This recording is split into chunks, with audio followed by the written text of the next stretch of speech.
Hello learners, so today we are going to discuss about this organisational culture topic.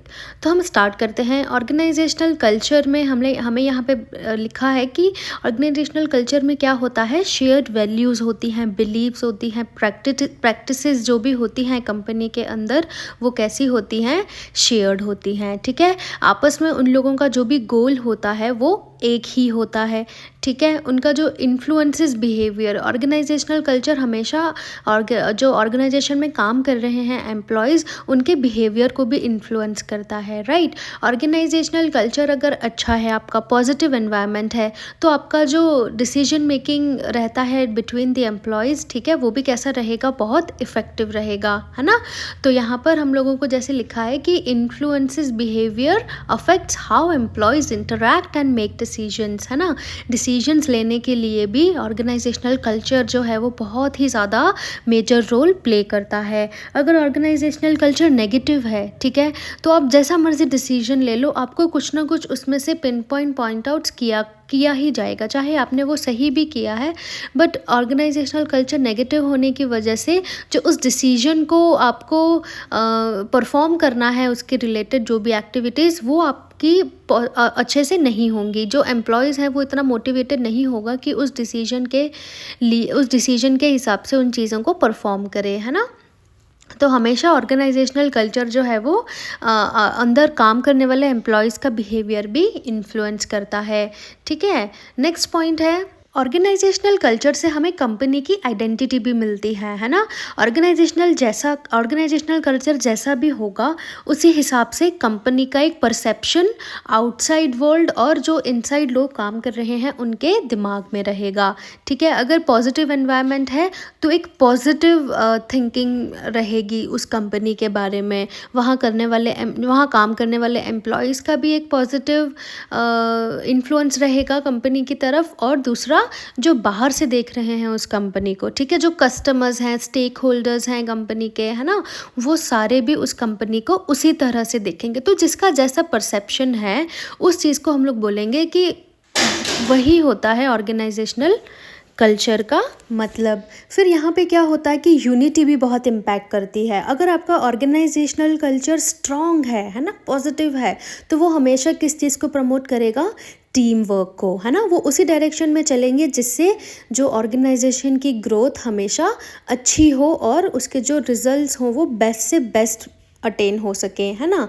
और ये एक moral को भी इम्पैक्ट करता है ऑर्गेनाइजेशनल कल्चर। ठीक है, अगर वीक कल्चर है तो क्या रहेगा कि कन्फ्यूजन रहेगा, डिसीजंस प्रॉपरली नहीं होंगे, आपस में एम्प्लॉय का इंटरेक्शन बहुत ही वीक रहेगा। तो उस वजह से जो कन्फ्यूजन है वो बढ़ता जाएगा और इससे क्या होगा, एम्प्लॉय का मॉरल भी डाउन हो जाता है। इसलिए हमेशा ऑर्गेनाइजेशनल कल्चर मॉरल को भी बहुत ज़्यादा इम्पैक्ट करता है। ठीक है, और ओवरऑल इफेक्ट क्या है, it affects employee satisfaction and business success. बिल्कुल, अगर आपका ऑर्गेनाइजेशनल कल्चर अच्छा है तो आपका एम्प्लॉय जो वहाँ पर वर्क कर रहा है वो भी उतना ही सेटिस्फाइड होगा आपकी ऑर्गेनाइजेशन से। ठीक है, प्लस जो बिजनेस है, जो भी ऑर्गेनाइजेशन है, वो जिस भी बिजनेस में है वो अपना बेस्ट से बेस्ट परफॉर्म करके दिखाएगी और उसको अच्छे से अच्छा सक्सेस फ्यूचर में मिलता जाएगा। ठीक है, सो अब हम देखेंगे स्टेप्स इन ऑर्गेनाइजेशनल कल्चर।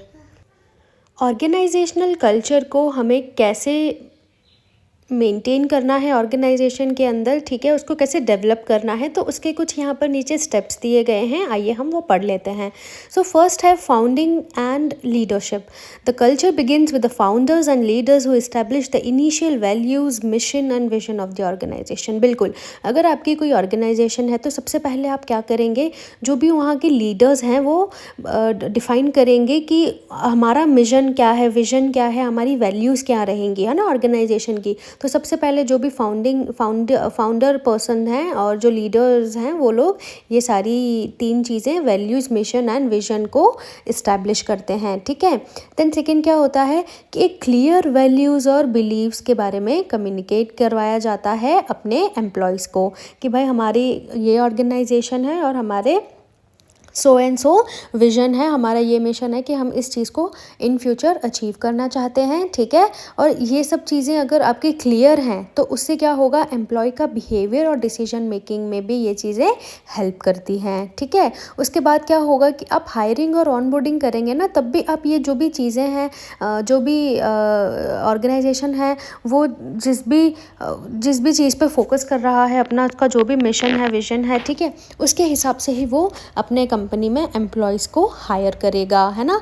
और जब हायरिंग हो जाती है उसके बाद क्या होता है, ट्रेनिंग एंड डेवलपमेंट किया जाता है ना। उसको इसको कंपनी के बारे में बताया जाता है, उसको इंट्रोड्यूस करवाया जाता है कि भाई हमारे सो एंड सो ये हैं, वैल्यूज़ हैं, बिलीव्स हैं, है ना, हम इन सब चीज़ों में मानते हैं और हमारा ये मिशन है, हम इस विज़न को फॉलो करते हैं। ये सारी चीज़ें हम लोग जो भी न्यू रिक्रूटमेंट हुई है कंपनी में, उन सबको हम लोग बताते हैं, डिलीवर करते हैं, है ना, ये सारी चीज़ें।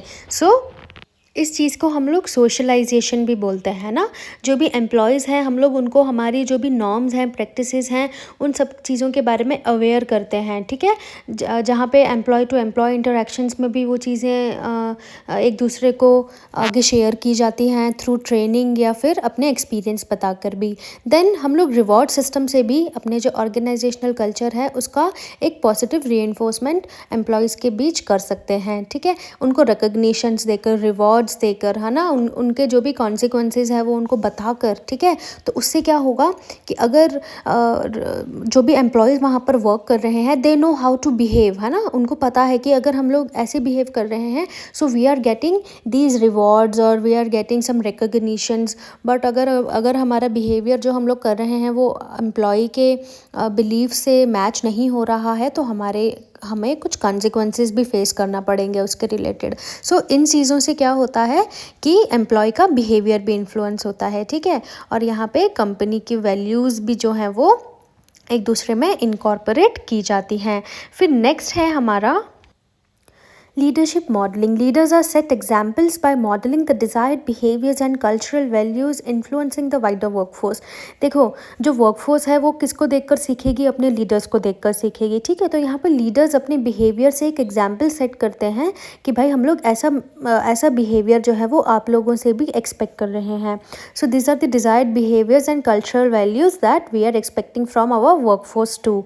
तो यहाँ पर वर्कफोर्स लीडर से भी इन्फ्लुएंस होती है, ठीक है। Then है communication. Ongoing communication ensures that cultural values are continuously emphasized and aligned with business goals. बिल्कुल, अगर communication रहेगा, ठीक है, आपस में एक दूसरे के एम्प्लॉयज़ के बीच में या लीडर और एम्प्लॉय के बीच में, मैनेजर और एम्प्लॉयज़ के बीच में, तो ये कम्युनिकेशन कैसा रहना चाहिए, ये कंटिन्यूअस रहना चाहिए। जिससे क्या है कि जो भी वैल्यूज़ हैं ऑर्गेनाइजेशन की, कल्चरल वैल्यूज़ हैं, वो हम लोग एक दूसरे के साथ डिस्कस कर सकें, एक दूसरे को इम्पार्ट कर सकें, राइट। तो हमारा कंटिन्यूअस फोकस इस चीज़ पे होना चाहिए, हमें कल्चरल वैल्यूज़ पे एम्फसाइज करना चाहिए ताकि हम लोग जो भी हमारा काम कर रहे हैं उसको हम लोग अलाइन कर सकें अपने बिजनेस गोल्स के साथ और अच्छे से अच्छा हमारा सक्सेस हो सके, है ना। देन है adapting and evolving. As the organization grows and changes, the culture may evolve to reflect new changes, innovations और market needs. बिल्कुल, देखो, ऑर्गेनाइजेशन कल्चर अगर हम लोगों ने जो 10 साल पहले हम लोग जिस कल्चर में वर्क कर रहे हैं वो आज की डेट में हम लोग उस चीज़ को मेंटेन नहीं कर सकते, हम फॉलो नहीं कर सकते, हमें चेंज करना बहुत ज़रूरी है, ठीक है। तो हमें आज के हिसाब से अपनी ऑर्गेनाइजेशन को ग्रो करना है और चेंज करना है, ठीक है। The culture may evolve to reflect new challenges. हो सकता है कि जब हम लोग इवोल्यूशन फेज़ में हैं, हम लोग जब इवॉल्व कर रहे हैं, चेंजेस को अडेप्ट कर रहे हैं, तब हमें कोई चैलेंजेस आ सकते हैं। बट इससे क्या होगा कि जो हमारी आज की डेट में जिस हिसाब से हमारी बिज़नेस को ऑर्गेनाइजेशन कल्चर की ज़रूरत है उस हिसाब से हम लोग उस कल्चर को डेवलप कर पाएंगे, है ना। हो सकता है कि हम कोई अच्छे इनोवेशंस भी कर पाएँ और जो मार्केट को नीड है ना, जो मार्केट में जिस तरह की नीड रिक्वायर्ड है, हम उस चीज़ को क्या कर पाएँ, फुलफिल कर पाएँ, ठीक है। देन एट द एंड क्या होगा, feedback and reflection. Regular feedback from employees helps assess if the culture is working working and if adjustments are needed. देखो हम लोगों ने बना दिया कल्चर भाई, जो भी मेन टॉप मैनेजमेंट में हैं, लीडर्स हैं, उन लोगों ने मिलकर एक ऑर्गेनाइजेशनल कल्चर सेट कर दिया। बट वो ऑर्गेनाइजेशनल कल्चर से सेटिस्फाइड हैं या नहीं एम्प्लॉयज़, वो हम लोगों को जानना बहुत ज़्यादा ज़रूरी है। तो एट दी एंड हम लोग क्या करेंगे, एम्प्लॉयज़ से फीडबैक लेंगे, है ना।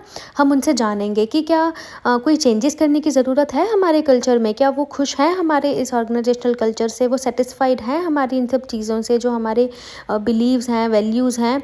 सो ये सब चीज़ें हम लोगों को कैसे पता चलेगी, फीडबैक लेने से, है ना। तो हम लोग हमेशा एंड में क्या करेंगे, एम्प्लॉयज़ से फीडबैक लेंगे और जहाँ भी हमें लगता है कि यहाँ पर हमें चेंजेस की ज़रूरत है, वहाँ पर हम डेफिनेटली अपने ऑर्गेनाइजेशन कल्चर को चेंज करने की कोशिश करेंगे, ताकि ज़्यादा से ज़्यादा एम्प्लॉय सेटिस्फेक्शन हमें मिल सके और अच्छे से अच्छा ऑर्गेनाइजेशन का जो एक इमेज है वो इनसाइड और आउटसाइड वर्ल्ड में बना रहे। ठीक है, सो ये था हमारा ऑर्गेनाइजेशनल कल्चर का मीनिंग और ऑर्गेनाइजेशनल कल्चर का प्रोसेस, हम लोग कैसे डेवलप कर सकते हैं ऑर्गेनाइजेशन में इस कल्चर को। ठीक है, सो आई होप आपको ये समझ में आया होगा।